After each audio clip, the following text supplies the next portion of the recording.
Sekalian mumpung ada tamu kehormatan dari NU, Anda bisa lihat share screen saya? Bisa, jelas sekali. Baik, nama saya Sofia Azhara Al-Hayat Indonesia, dan ini merupakan surat terbuka saya, ya, kepada Kementerian Agama Republik Indonesia dan NU Pusat, ya. Dan saya mewakili teman-teman Kristen yang mungkin, ya, gereja-gereja dan pendeta-pendeta besar dan juga PGI tidak dapat bersuara kali ini, ya.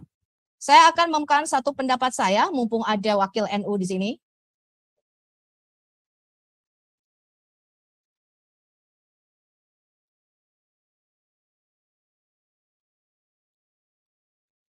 Saya mengajukan satu keberatan dan surat terbuka untuk Kemenak.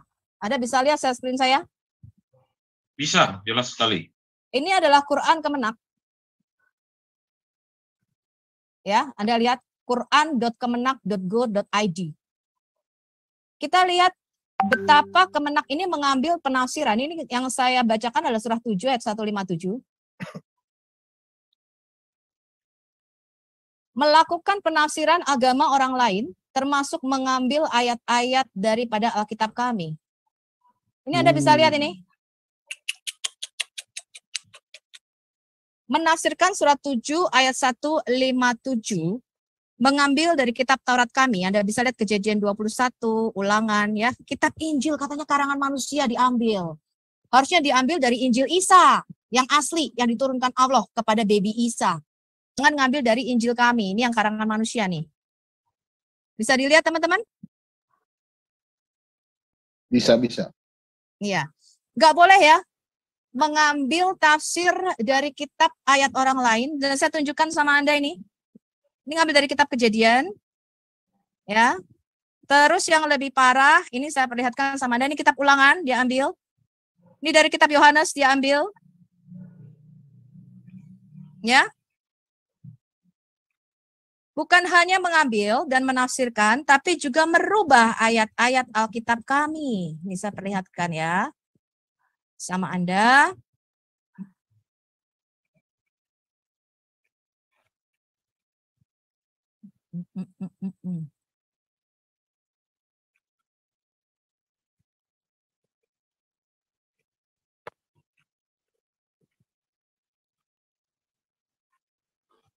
Ini surat 5 ayat 72.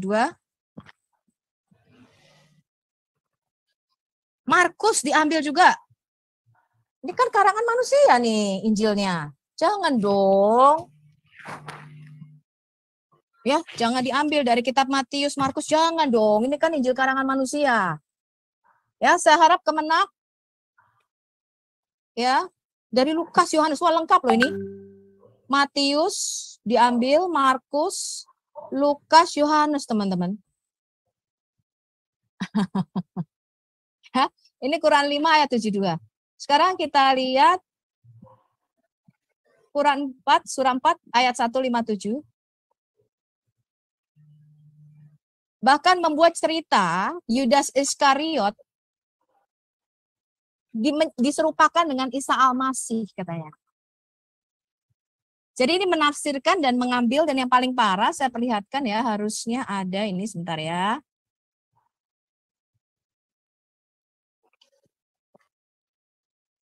Anda mengganti kata, ini sama seperti yang dilakukan Yonatan Nandar, mengganti kata parakletos menjadi periklitos. Saya perlihatkan sama Anda ya.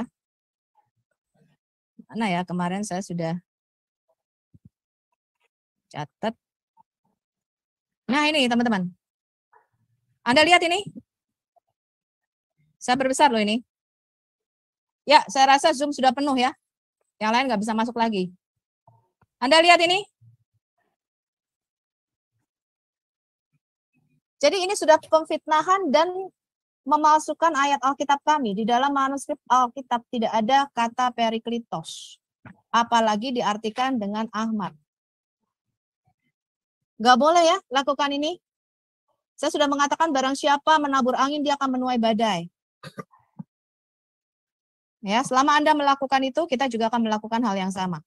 Saya perlihatkan satu lagi, teman-teman ya. Ini yang jadi bahan perbincangan sekarang.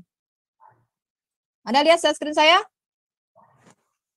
Lihat, jelas sekali. Ya, saya harap Ketua NU, dan Departemen Pendidikan, saya masih punya banyak sebenarnya, tapi saya memperlihatkan satu aja.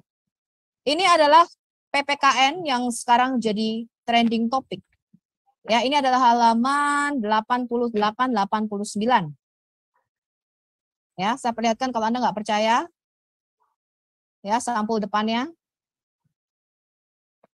Anda lihat ini.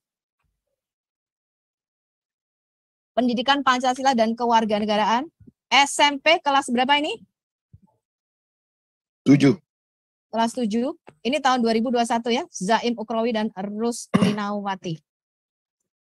Ini logonya kementerian ya. Kementerian Pendidikan, Kebudayaan, Riset dan Teknologi, Badan Penelitian dan Pengembangan dan Perbukuan Pusat Kurikulum. Kurikulum. Kita lihat apa yang mereka ajarkan. Ini saya perlihatkan sama Anda ini. Penerbitnya adalah Pusat Kurikulum dan Perbukuan, Badan Penelitian dan Pengembangan dan Perbukuan Kementerian Pendidikan, Kebudayaan, Riset dan Teknologi, Jalan Gunung Sahari Raya nomor 4 Jakarta Pusat. Sekarang kita lihat tahun terbitnya Jakarta Juni 2021, berarti masih sekitar enggak sampai setahun. Ya. Sekarang kita lihat apa isinya. Saya sudah mengatakan jangan melampaui batas. Jangan melampaui batas agamamu. Kita lihat ini halaman 88-89. Billy bisa baca nggak, Bill? Tolong bacakan, Bill. Oke. Kristen Protestan. Agama Kristen Protestan mulai berkembang setelah kedatangan bangsa Eropa, terutama Belanda dan Inggris. Sabar ya, agak harus dimiringkan dulu handphoneku. Sekitar abad ke-17, Tuhannya adalah Allah, Bunda Maria, dan Yesus Kristus sebagai tiga yang tunggal atau Trinitas. Injil menjadi kitab sucinya. Umat Kristen Protestan wajib beribadah setiap akhir pekan di gereja masing-masing. Luar biasa. Agama Katolik mulai berkembang bersama dengan kedatangan bangsa Spanyol dan Portugis di abad ke-16.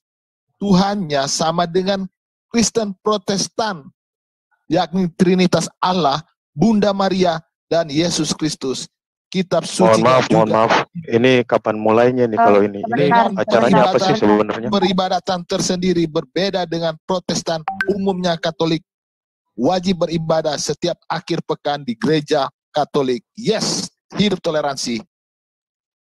Jadi jelas ya, Anda sudah menafsirkan dan melampaui batas agamamu, dan ini secara masif dilakukan oleh Kementerian Agama, ya, bahkan menafsirkan dan mengambil Alkitab kami. Jadi saya melakukan apa yang dikatakan dalam 2 Korintus 11 ayat 4. Nanti kita lihat kemana bola ini akan bergulir. Saya rasa Anda sudah salah menafsirkan Trinitas. Ya, dan itu adalah pesan saya untuk Kementerian Agama Republik Indonesia, untuk NU Pusat. Yang katanya sebagian besar orang Kementerian Agama adalah NU Pusat. Kalau PGI diam, kalau gereja diam, kalau pendeta diam, bukan berarti tidak ada gerakan yang dilakukan oleh orang Kristen. Ya, itulah sebabnya saya mengatakan barang siapa menabur angin dia akan menuai badai. Bahkan kalian berani memalsukan ayat Alkitab kami Parakletos menjadi Perikletos, dan mengambil penafsiran itu dan memasukkannya di dalam ayat-ayat Quran kalian. Bu Sofi, saya harap kapan hal mulai? ini tidak dilakukan lagi, dan saya harap video ini sampai kepada Menteri Agama dan Presiden Republik Indonesia Joko Widodo.